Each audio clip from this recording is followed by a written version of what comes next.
always been about control, about controlling the environment, about controlling populations, about controlling how people react to dominant regimes or architectural styles. From the beginning of time, powerful people have fought to control how we communicate and the environment in which we live. It's almost like architecture and design bring about the props and backdrops against which we dramatise our lives.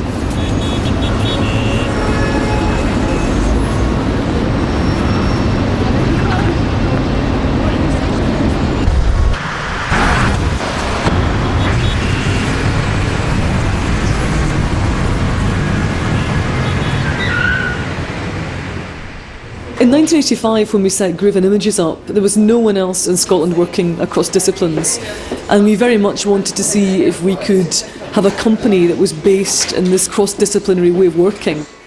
We've got architects, interior designers, graphic designers, people who also lead double lives as musicians or filmmakers, or they're interested in lots of different things. The work that we do covers all of that spectrum of activity, from international travelling exhibitions to interior architectural work to corporate identity, branding, graphic design work, and more I think we're moving towards developing new brands on behalf of ourselves and other clients. This is a restaurant which we designed called Favourite. It's a bit like one of those places that have always been there. It's a cafe, but it's also a bar, it's a coffee shop, it's a deli. I mean, you can go there and get some pasta sauce and take it home and heat it up, or you can sit down and eat the pasta in situ. And the secret of this as a venue is it's a place where people won't just go once a month or once a week. It's a place where people might go 2 or 3 times a day. This is a restaurant in Glasgow called Hollingtons. It uses quite hard finishes. There's a lot of tile and there's a lot of real stone, and the overall feel is perhaps a little bit 60s. We've got these great chairs, these big round white leather tub chairs, and it has something off the feel of Barbarella perhaps. The next project in here is a coffee shop called Tinderbox, which is in the West End of Glasgow. And the thing that was interesting from our point of view about this project was to try and make a place where people were going to feel a bit more relaxed, somewhere that you could spend 2 or 3 hours rather than just 15 minutes.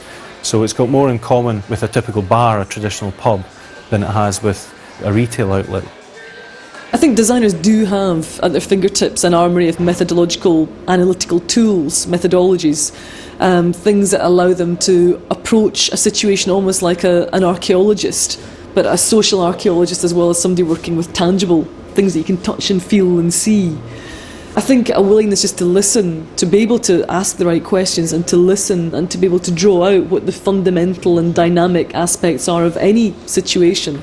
Because the one thing you can be sure of, that there are no 2 projects that are ever going to be the same. The ideal project is one which involves all of the disciplines, which involves 2 dimensions and 3 dimensions, which involves architectural space, and also which involves a sensitivity to the existing context. And I think there are many mistakes that have been made, especially in the design of bars, where people try and create something which is a template, on the basis of a very rigid template. And that loses huge opportunities to do something which responds to the specific environment. This is a Tinderbox site that we did 2 years ago, and we're now going to take the whole brand and the whole idea down to London and Islington and Upper Street. And what we're going to do, the reason I'm going today is basically just going to try and decide what materials and what kind of elements have been successful on this site, and which ones we're going to retain and which ones we're going to improve on.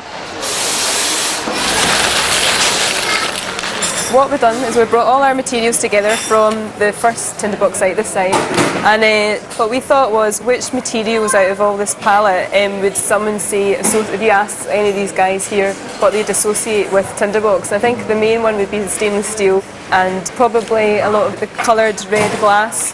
And these are all quite hard materials, and I think part of the success of these is that we've used a lot of timber to soften it, so just to make that kind of more comfort feel. In terms of the frontage, Kirsty, is the way that we're going to manage to raise the profile of a store from the outside against all the other shops that are already there? I think so. I think we have to introduce like a 3-dimensional sign that sits out. So the whole view that you've got going along Upper Street, it's got your CJ sign sitting out, and it's quite strong. And I think what's really successful here with the stainless steel frame to the window, I think we've got that exactly, that we'll have this frame with... A good day's work in this part of the world is still regarded as something which you have something to show for it. And I think whilst we're learning about service industries, there's still a great deal of value placed on the act of making something.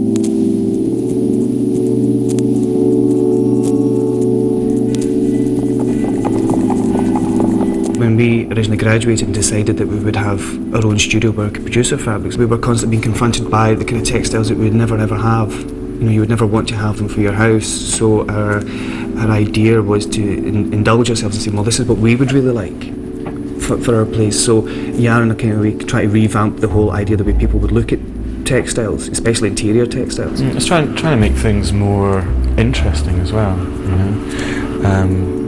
I think that's what sort of drives us really. Is really, you know, you look at the market and it's really about what isn't there rather than what is there, and that's where we try and design in those gaps, and there's loads of them. We go from the design, you know, from the pen and ink drawing right through to the production of the screens, through to the final printed piece. I mean, these start off with like the drawing for an image. Like obviously this is then scanned at the computer, produced out on the film work, which we then expose onto screens here. This is then, you know, taken onto the sort of test tables, we then produce maybe all the sort of different colourways before we actually go to the final print run. The traditional designs that we do, you know, we change the scale, we put images that are quite unusual. I mean, this is a very traditional design of a thistle, but the scale of it's massive. It's about 1.5 meters across or something. But over the years, what we realised was that people were pigeonholing our style of work or our business in this very traditional, very sort of classic, albeit kind of unusual because of the sort of scales, etc. But what we decided to kind of consciously do was to promote a side of ourselves which was more kind of contemporary, or to be seen as to be more modern, more contemporary. So we started developing a range of designs that were based on kind of everyday things, you know, like weather maps, for example, and circuit boards.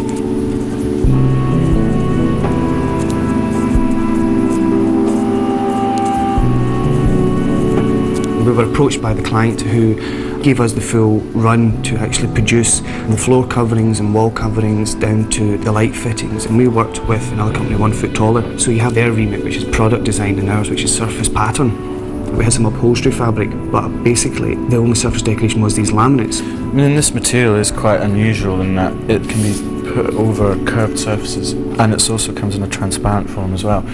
But what was interesting about it was that it was being used in a very dull way. It was actually for exterior signage, so it had very good sort of durability, and also we developed the idea that we could have it clear, so that rather than just covering over a cheap material, you could actually cover over something you know, which itself is a good quality. Let's say a birch ply or something. You still see the wood coming through, you have this graphic quality to it, and it becomes part of the furniture. It opened up a whole new area for us in surface decoration.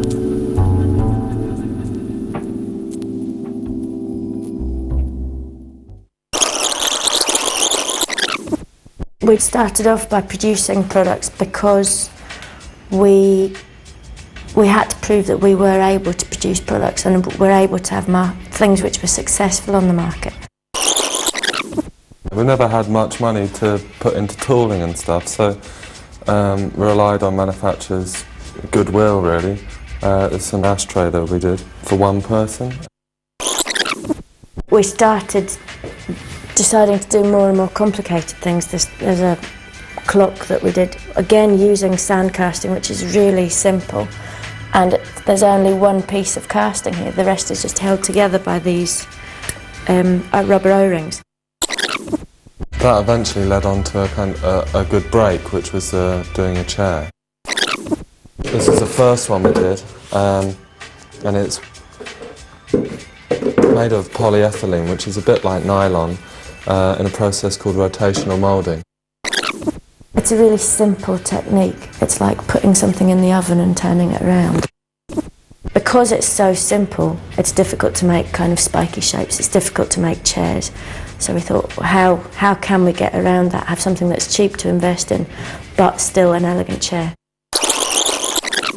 It comes out of the machine as a single sort of balloon shape, and then it's cut down this line.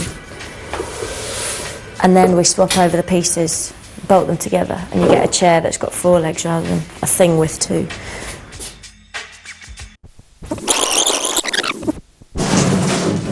We were worried that with the smaller chair that we would be competing against injection moulded chairs, although it's a nice idea. We felt that if we did an armchair, which there aren't any really in the same competition, we would kind of get a bit of the market we wouldn't have before. You make up this solid shape out of wood. Sounds a bit messy now, but so you make your form, glue up lots of bits of plywood, and then carve it basically, and we use the thing that's a bit like a chainsaw. So it's very untechnical and quite hands-on. So we carved this huge piece of wood. And we had rods sticking right through this and that piece there.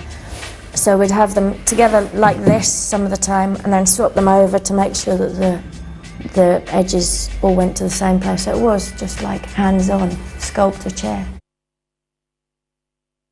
The first piece of design we did was with 1 foot taller in a project called the Chasm chair.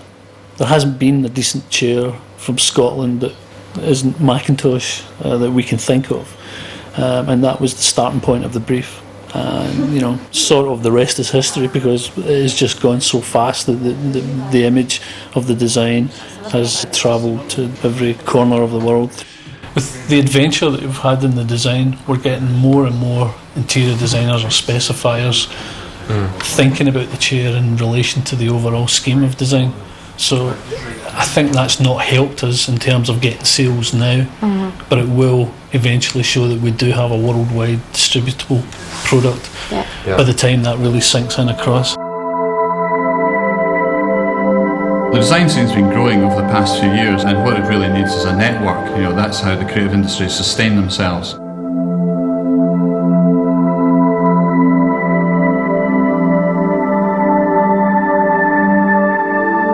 The Lighthouse is a conversion of Charles Rennie Mackintosh's 1895 building he did for the Glasgow Herald, and it was derelict for about 15 years until Glasgow became UK City of Architecture and Design, and it was decided to turn it into an architecture and design centre. It's a conversion of a former warehouse, so we've got lots of flexible space from big, medium to small. So we have a whole range of exhibitions, and young designers and young architects are now getting their chance, and they can stay in Glasgow and they can become successful. The interesting thing about the Lighthouse is that it covers so many different disciplines. It's got a very broad cultural and industrial remit.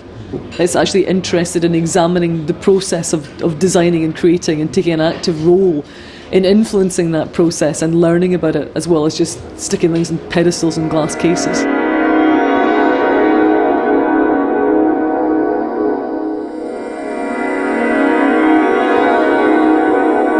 We had an opportunity to work with the Glasgow Collection 3 times. I think Glasgow is very keen to build a design culture. We've been asked to work with a manufacturer coming up with new products for that. The Glasgow Collection was one of the major projects within the Year of Architecture and Design 1999. It focused entirely on product design and product development to try and nurture some of the ideas that were not getting to industry. It's attempting to put in touch good ideas coming from students and manufacturers and create new products and new ideas. We were asked to look at this particular material and to find new applications for it.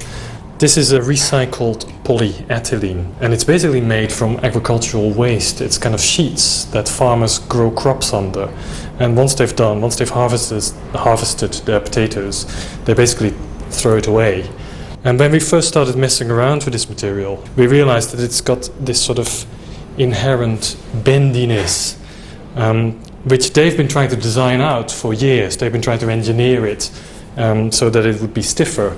And we as designers, of course, saw there was an opportunity to actually use this particular characteristic.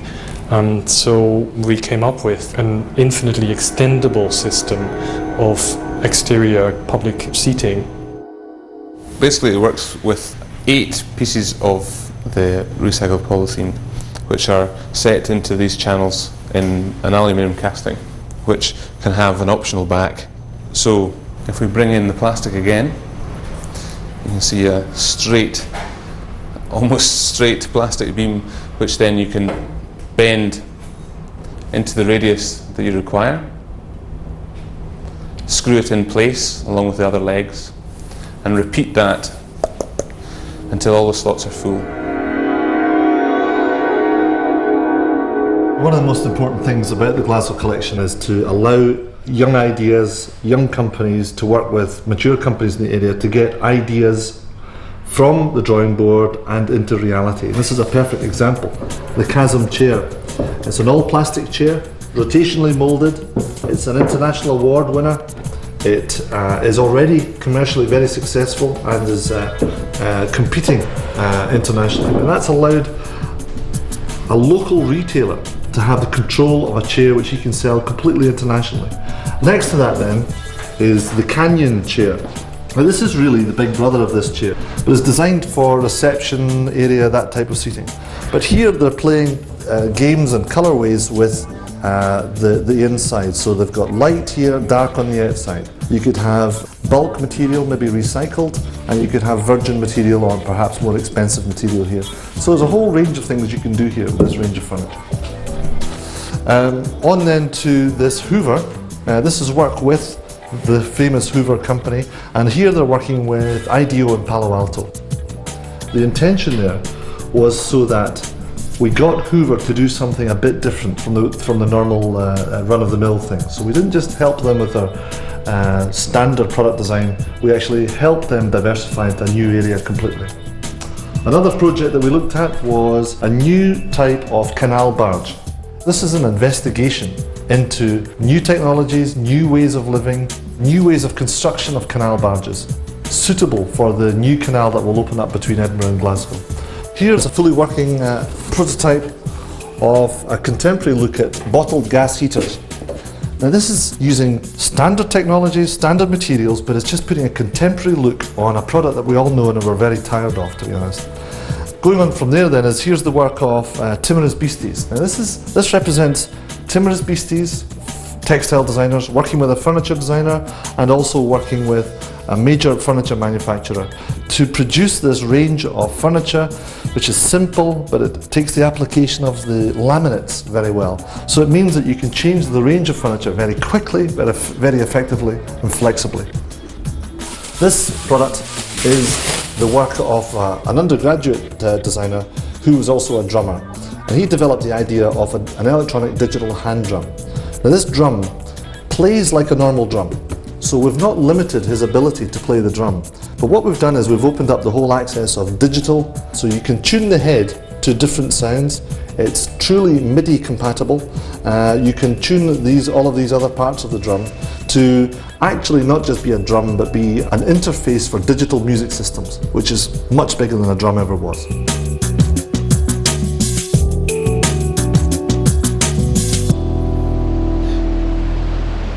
The building dates from the turn of the century. The arches effectively support the platforms as part of the infrastructure of Central Station. The building was first used culturally in 1990 when it was converted from a disused police compound to become the venue for the exhibition Glasgow's Glasgow.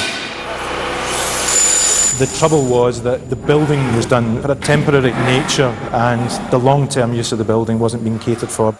So the idea was to revamp the building, look at the image of it, particularly to do with the entrance. Hi Sarah. Hello. We're currently working with 1 foot taller and Timorous Beasties, primarily to do with the box office, the entrance from Argyle Street and the bar space. It's quite stimulating to work with new, fresh minds coming into the project. Having been involved in it for 5 years, pushing the thing along slowly, it's nice to get some fresh input at this stage. Well, you know, beside the stairs we've got this huge kind of chain curtain, and we're just a wee bit worried about the size and scale of the chain. Because I thought you said last time that you wanted the chain to end up being bigger, because otherwise it wasn't going to, at that length, it wasn't going to... We were going to use this stuff here, but this is more expensive because it's brass with chrome plated on it. It's quite hard to see because it'll be so huge, because it's going to go right from the top of the ceiling all the way down into the second level. So I think the actual scale of it can go bigger because you'll be seeing it at more sort of distance. kids sing from the box, sing from the box, the juice from the box, kids suck, life, kid, yeah, suck from the box, drink, Bruce Lee, life, kid, suck from the box, drink from the box, the juice, kid, suck, life, kid, suck from the box, drink, yeah, Bruce Lee. I think Scotland's a very vibrant place as far as the design industries go. It's also a culture that doesn't tolerate bullshit, which tends to be a big part of our industry. And it's nice to be challenged all the time, because I think in order to be a successful designer, you have to challenge your own assumptions continually. This is our usual after work haunt, and we like coming here because it's not a designer bar. In my opinion, a good bar is a good bar is a good bar. It doesn't matter whether it uses the latest contemporary materials, or whether it uses the latest video technology, or whether it uses the latest trendy graphics. I mean, it's ultimately the same thing. So this pub, which is a really good traditional bar, has got more in common with the very best contemporary designs than it has with the very worst of the things that the breweries roll out time and time again. It's a kind of poor excuse for how people should be drinking.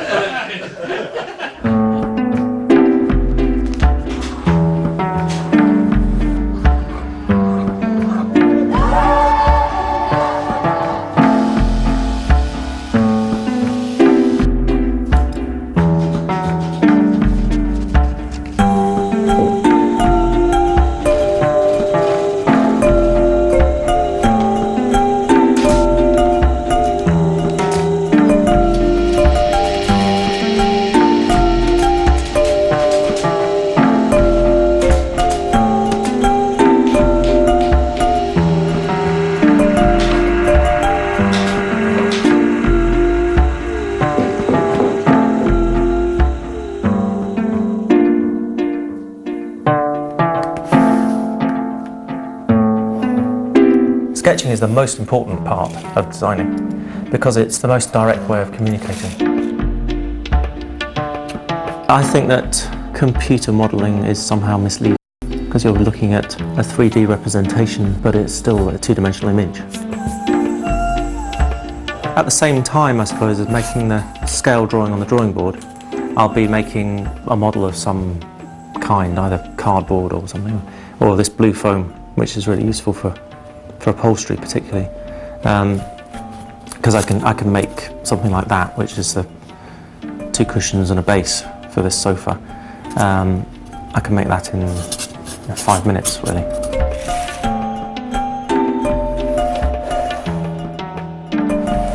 Because this system in particular has lots of bits that fit together in lots of ways, I also use these just cardboard templates to show how the thing fits together in plan. So this is looking straight down onto that, so I can see the kind of shapes that you can get.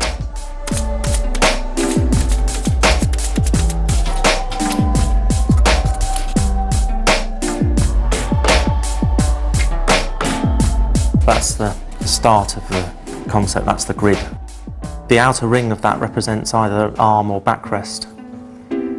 I cut out of that each piece so that that sofa comes from that section of the grid, and then that is developed on to produce all these lots of different pieces and configurations.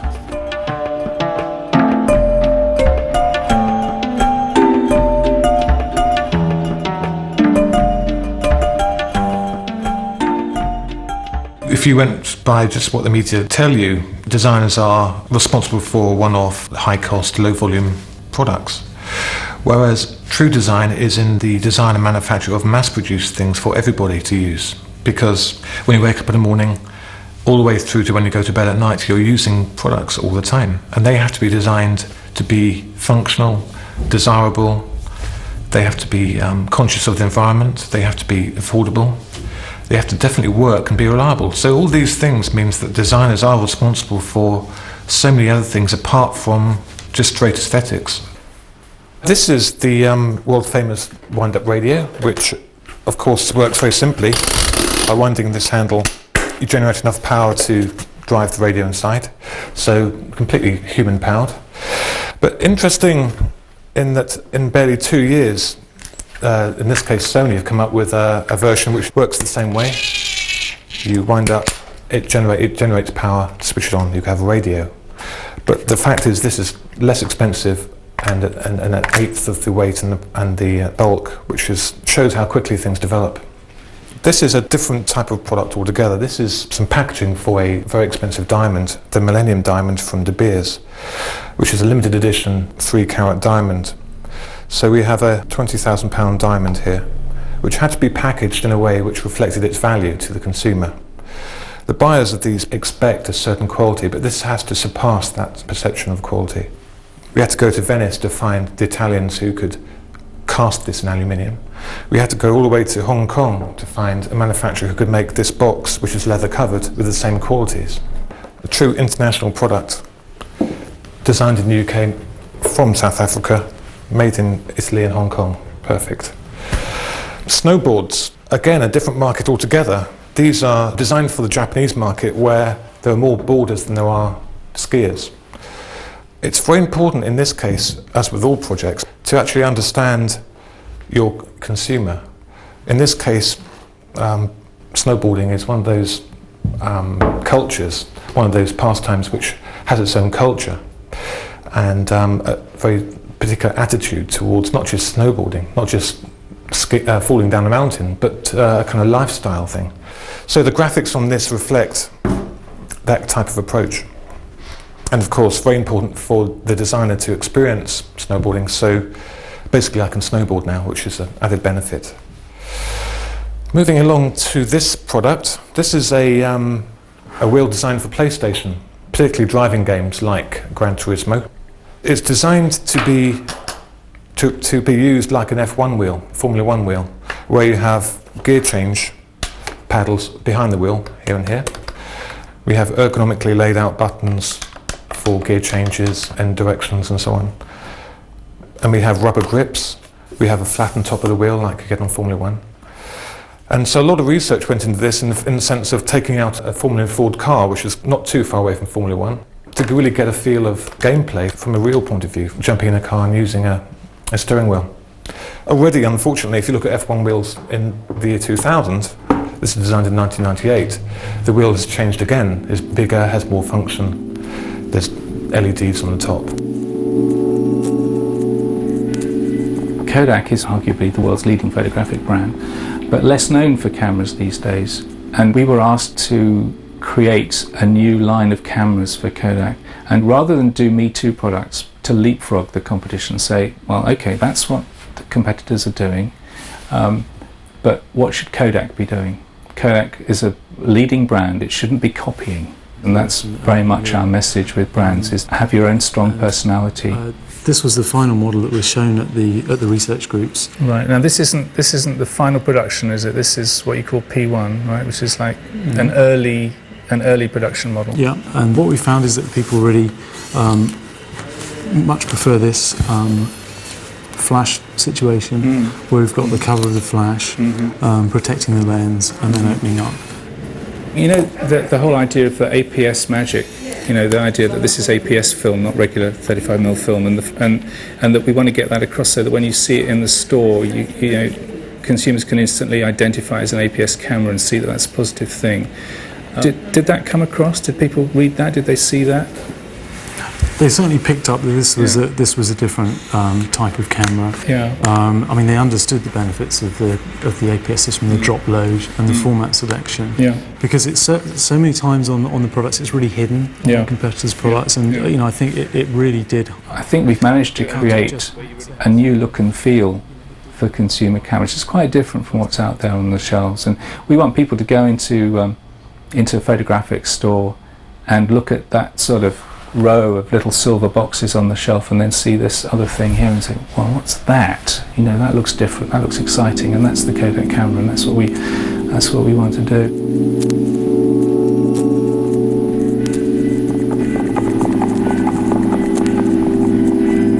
I originally met a washing machine repairman back in 1993 who had some different ideas on how washing machines were made, and he said all washing machines are the same, which got me very interested because you go in the shops and they all look the same, they all got a little round porthole, and so that got me very interested in the whole idea of washing machine.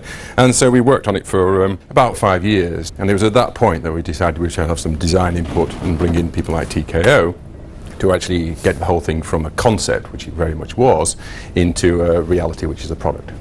The best thing about this project from our point of view is that we've been involved right from the beginning, which is quite rare. We literally met Martin with a box of bits and lots of aspirations for how the project should go and what the machine should be like. What we were responsible for was the product design. It's taking his idea and actually making it into something tangible. We had to bring in people who were experts. For instance, we used a company called Cock and Hen, who are engineers and prototype makers. This was our actual starting point for the washing machine project. It's a proof of concept rig, which I know looks pretty crude, but I mean what this did is it proved the principle of an angled drum. It proved the principle of circulating water throughout the drum itself. And I mean even this rig, I mean it heated the water, you could actually wash clothes in it. So that was the principle proved. Our job was to take this principle, take this construction, so to speak, and get it into a standard cabinet size, which is 600 by 600, so it fits under everyone's kitchen worktop, which the majority of European machines do. That in itself presented problems. As you can see, the size of this is shrinking it down. Yes. This basic unit didn't have a basket in it, but it basically showed the principle of showering the clothes. Our basket works like a shower system, so this was done just to see if we can get the basic wash test and pass the requirements. It also had a basic suspension system, although there again it was quite crude, but something for us to start on and then develop further rigs from this. We then produced models not dissimilar to this. I mean, this is the part that holds the drum, the main sort of chassis of the machine. But through these card models we could then sort of build up a very fast construction using foam card to actually see what the general configuration within the box would be. We then went from these types of models to hand fabricated part components like this. So we were immediately able to assemble these, put it together into a framework, and actually do some wash tests, some suspension tests, vibration tests. So the progress really was quite speedy. And down here we've got a basic test rig that fits into a standard size cabinet that fits underneath a European work surface height, and it basically shows how little room there is here for things to move around. Right. It's used really for testing the wash quality and for the energy consumption and testing different components out on the machine. This is actually quite an old rig we have. It's also given us the facility to look at components in more detail in the situation they'll actually be in. Like the door, for example, because you can see this huge door, far bigger than any conventional washing machine on the market at the moment, which in itself gives us problems. I mean, if you get a young child who's going to grab onto the top and swing it, you've got to really build some strength into it. And initially we were looking at a plastic moulded door, which would be nice and light and, you know, very economical, but we've ended up with a casting. But that in itself, that decision has brought a quality to the machine. It's like the Mercedes car door. As it closes, you get a good weighty clunk. So it's details like this that we're looking at and have developed through rigs like this that are giving the machine quality. And if we can actually give it a go, get a basket over here. This is a hand fabricated basket that we've made here. It's in the correct material, which is polypropylene, which will withstand the 90-degree wash temperatures, and we've built in sort of rudimentary sprinkler system into the basket. In fact, we can put some washing in this and see how it goes. What you do is you throw your washing in and put it straight into the drum. And in reality the door would have to close before the machine can be turned on, but with this we've rigged up the electronics so we can just show you it working. If I just turn it on there, that's the water going in now. The basket presented particular problems. It has to do lots of quite clever things in terms of getting the sprinkle system of water in and out of the basket. It has to stay fixed in the drum, press itself to the side when it's spinning, be able to lift in and out really easily, have a sort of entry porthole which doesn't restrict your space too much. A lot of problems we had initially was trying to get water to the front of the machine. The problem with a 20-degree angled drum is that the water would generally just, if it was full of water and worked like a conventional machine, which is basically a bathtub, all the water would sit at the back of the machine, and then you find that when you've got a full load, clothes at the front of the machine don't actually get wet. Now, by using the shower system, we basically managed to get the clothes very wet all evenly, all around. We looked at what other washing machine manufacturers in this price bracket were doing, and traditionally some of the big German manufacturers are offering anything up to 50 programs, which if you talk to any consumer they'll say, I use about 2, I probably one for my colours, one for whites.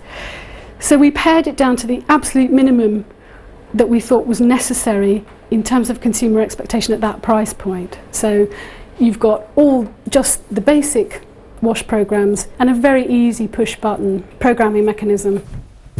This is a prototype that we've totally hand fabricated, made in-house, which you can now see all the details coming together. I think it's going to be very exciting when we see this in the shops and you see how different it is to conventional machines, which are basically sold on price alone because they all look very, very similar. So it's going to be quite a revolution, I think. At this point we're really product and interaction design, and traditionally people have drawn a line down the middle and said, okay, you know, this thing here, this is a product, this thing that I operate with, that's interaction. We do websites, you know, we do things that just exist there purely digitally. We do furniture, we do pens, things that exist purely physically, but where as a group our hearts really lie is in this overlap in that area where things can really, really mingle. One of the projects we're working on right now is with the Science Museum in London, who are opening a new building called the Welcome Wing this year. It's mainly an interactive museum about digital technology and biomedicine. Welcome, welcome, welcome. Reach further. Explore the worlds of terror. Terratron's an interactive that's based around the idea that terror or fear or emotional response to fear can be measured within a single part of the brain. The idea is to be able to access that part of the brain without the user being aware that you're doing that. If you have a look inside the Terratron box itself, you can actually see that there are 5 sensors spaced around the body of it. If you actually break the beam in this sensor, and the computer reads that, which one will correlate to pictures of electrical wiring. You know, we've got an air pump which is actually making these little maggots wobble up here when people put their hands in. The minute you do your first prototype and step back and let somebody try it out, you're just immediately struck with, oh God, you know, I should have thought of that, and oh yeah, right, you know. But you don't think of those things when you're working on it, you know, on your desktop. It's getting another person in front of it that always brings it to the fore. The great thing about working with museum interaction is that you know, each exhibit really is a one-off prototype, and it enables you to experiment and really look at state-of-the-art ways of doing things that we know we'll be able to apply in more commercial work. Every year the organisers of the Ideal Home exhibition have a sort of House of the Future, and this year the organisers invited a number of product design firms to contribute products of the future. And we thought it would be fun to do the Home Office for the year 2020. This is what was the home computer. We wanted to make it look and feel more like a piece of furniture, and that's why it's called the View Table. It's just in the corner of the room, and any time you need to do any of those things, you know, whether it's working, shopping, talking, you just go up to it, probably snap your fingers or something. It's always switched on, it's always online. You can pretty much second guess what might happen in the future. You know, screens are getting thinner, have become thinner. Speaker technology is changing. Voice recognition software does exist. Iris recognition software exists. Fingerprint software exists. I'm actually on record as saying that I don't think that technology and furniture should be connected, because technology products generally have a lifespan of 2 or 3 years, whereas furniture products have a lifespan of 10 or 15 or more years. But we felt that in this case we wanted to make this sort of strong statement that the computer has ceased to be really, by 2020, it ceased to be a machine, and it's as much a part of your life as the windows in your house. However you look at it, everybody knows the future is digital. You don't care if it's a digital cash machine, digital passport, TV, radio. It's all going that way. And in that case, you listen to some people and it might all come down to one medium. It might all converge. Or it might all split out again. You don't know, and to be honest, you don't really care. As long as you accept change and you run towards it rather than from it, then the future will always be digital. I don't care if one day I'm designing a soundtrack for a pop promo, or whether it's a piece of video art or a website. Multimedia is that multiple discipline mix. We're 5.5, which in terms of new media, we are the granddaddies. We are the ZZ Top of new media. So we come into meetings and people think we're tired and give us a chair, which does seem strange because the oldest person in here isn't over 35. The average age is 24. We have one t-shirt that we all wear, and that is design is communication. Technology is merely transportation of the idea. So don't concentrate on the transport bit. Make sure the design, the communication's right. The Design Museum celebrates its 10th anniversary this year, and they asked us to design a very visual, quite striking site, not text heavy, to really give a taster of the Design Museum, but not give it away. Yeah, not to give it away. That was the unwritten rule. It was that romance before the kiss that they needed. It was that glimpse of thigh that would encourage you along to the museum, rather than just seeing it all at once. The cube was a starting point for us, so that's one of the intro animations which gives a brief preview of that concept. The browser itself is square, so it's one face of a cube, so you can go down to different pages. It's like literally turning a cube around. It's being used throughout the site as a navigational sort of metaphor. Again, actually coming from the concept of the cube was a virtual gallery online. Again, following the same idea of not giving it all away, but just giving a teaser. And as you launch the gallery, it opens up these 6 windows which contain some piece of design, and you would be able to click on the different windows and almost make up a different design piece. And sometimes they are puzzles which don't fit together quite yet, and you're sort of encouraged to actually find out, okay, what is this piece? Again, it's about exciting and educating about design, so piecing things together, you almost learn about what the shape is, and you appreciate the details of a design. Deep End itself does not have a house style. We don't have a brand. We don't use the fonts we bought that week. We have an approach which is to be very brand focused, to become champions to what people sometimes are asking, or in fact what they haven't even realised yet. And we're in a position where what we do forms culture, forms the way society deals with a personal email delivered to them in a very public space like their TV. It should be handled this way. If we dream it, it can happen. It'll be accepted. And at that point, you've got to be just very careful for what you dream. We got Psycho and Demon. We got Psycho from Rolling 60s Crips. We got Junior from Ghetto Boys. As I'm looking, I'm starting to feel these real kind of emotions choking up in me, because there's probably about 20 or 25 different gang members that are carved in here. I'd say about a dozen of them, almost half of them are dead. Tomatoes are conversation, and from that conversation we have ideas, and then we put those ideas into some sort of form, in some sort of space, form to exist. What we actually do is we kind of make bits of work, and those bits of work might end up being books, they might end up being on television, they might end up being commercials. So yeah, people have had quite a lot of problems with what we are. We still refer to it as a design studio all the time. Yes, we do design. We also do film. Is we do visible, music. and that might attract people. We publish books.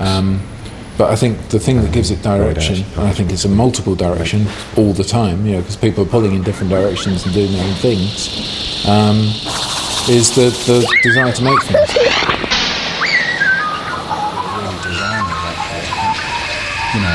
I sort of tend to think, I don't tend to think of myself as a designer, but there are some aspects to the things I do that are design, or refining, or creating an essence from. So therefore, we don't like to term what we do as stuff down. Fine art, design, graphics. It's just work.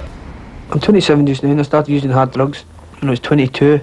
At Kennedy, everybody was using it, so the wee shots I didn't like it. We just wanted to try and, convey the emotions we felt in what people were saying, and our own emotional response to it. Is it animation? Is it a piece of film? Is it graphic design? I don't know. The idea that design is all the magazines that you sort of see in the rack. You know, it just doesn't interest me. I'd rather read National Geographic, because you'll learn that otters produce a gene that kind of makes sure their young live longer. Things like that. I think that are far more interesting. Two cars start 100 miles apart on a long straight road at 5 p.m. One travels at 60 miles per hour, the other at 40. What time will they pass? There's extraordinary literacy in the world. Clever, isn't it? Advertising doesn't work in a Pavlovian way very often anymore. I've had that in the 50s, and for some reason people still think it works like that. Absolute nonsense. People see an advert, they say that's an advert. It doesn't for 1 second mean that they're going to actually engage with the brand itself.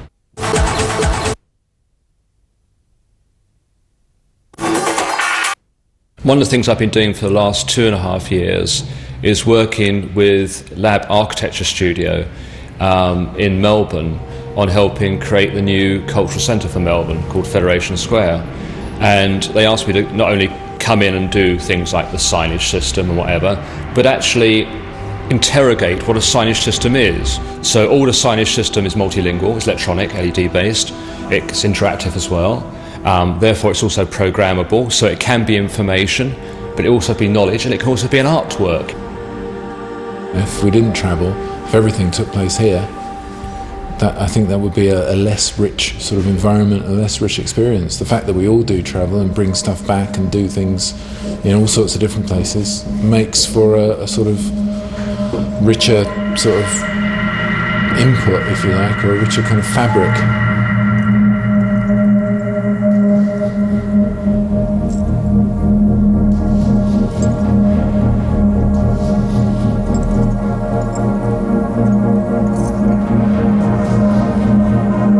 We're still perceived as a company that does wobbly type. Well, fair enough. We might still do that when we see it as being an appropriate response, as opposed to a design solution, because there are no solutions or questions or problems. There's only situations and responses. So yes, no, it is a problem, because, for example, if you only just show commercials or our own personal work, or even like Federation Square, that's about 5% of what we do. So it is a problem, because we're trusting you to tell the whole story, and the whole story cannot be told. It's a conundrum.